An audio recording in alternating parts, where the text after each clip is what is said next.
Pays d'élevage par excellence, au Niger, la viande est devenue presque un aliment de base. Toutefois, l'on constate une consommation abusive de la viande, notamment la viande rouge. Qu'est-ce qu'on entend alors par viande rouge? Élément de réponse avec le nutritionniste Abdelrazak Bello.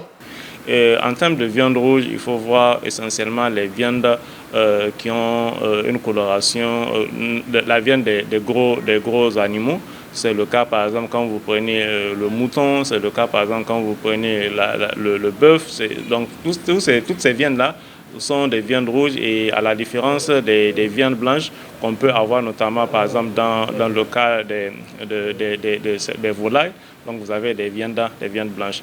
Riche en fer et en vitamine B, la viande rouge est pourtant considérée par les spécialistes comme mauvaise pour la santé à raison de son classement dans la liste des aliments cancérogènes ainsi que la survenue de plusieurs maladies cardiovasculaires. D'abord, il faut savoir que la consommation de la viande rouge est incriminée dans la survenue de ce qu'on appelle les cancers de type digestif, notamment celui de l'estomac ou celui de la portion du côlon. En dehors de ça, il faut aussi se dire que ça intervient dans la survenue de bon nombre de maladies cardiovasculaires, et aussi ça permet la survenue de bon nombre de maladies métaboliques qui ne sont pas transmissibles. Donc en ce sens, c'est pour ça que je disais tout à l'heure, il faut savoir modérer la consommation. Donc toutes ces maladies sont des maladies qui sont à la longue mortelles pour le sujet. Donc plus on en consomme la viande, plus ces dérivés deviennent importants dans la circulation sanguine, et à la longue, il y a des cristaux qui vont se former et qui vont se localiser justement au niveau des articulations et donner la symptomatologie de la goutte.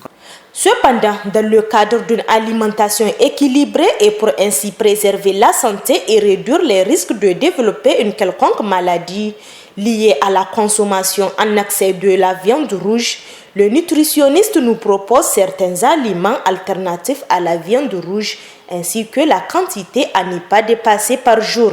Donc on peut varier, mettre des sources de protéines, souvent comme le poisson, mettre des sources de protéines comme les légumineuses, c'est le cas du niébé, c'est le cas du soja, c'est le cas du haricot.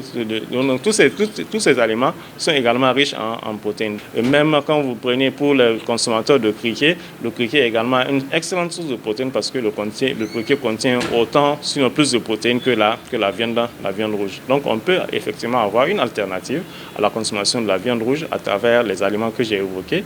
L'OMS a fait une recommandation du point de vue quantitatif. Donc ça veut dire que la quantité de viande que l'OMS recommande, c'est à peu près au maximum 100 grammes par jour, 100 à 150 grammes de viande rouge par jour. Pourtant, quand vous voyez, il y a certains qui peuvent consommer facilement 1 kilogramme de viande. À noter que s'il ne faut pas en abuser, la viande reste et demeure un aliment intéressant pour ses apports nutritionnels en protéines, fer, zinc et vitamine B12. Alors la supprimer totalement de son alimentation est donc possible, mais à condition de la remplacer par d'autres pour éviter les carences.